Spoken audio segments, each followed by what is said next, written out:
En el día de hoy hicimos un moro o locrio de alveja, como usted le quiera decir, porque yo en verdad no sé si es moro o es locrio, pero yo sé que es arroz con alveja.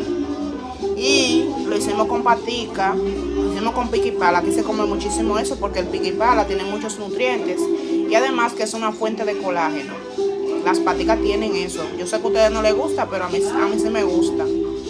Y lo hicimos con un locrito, lo vamos a acompañar con paticas y cocote. Todo al estilo mermelada. Por aquí yo tengo más, miren, en un caldero. Y de este lado yo tengo más locro de alveja. Muchísimo hay ahí.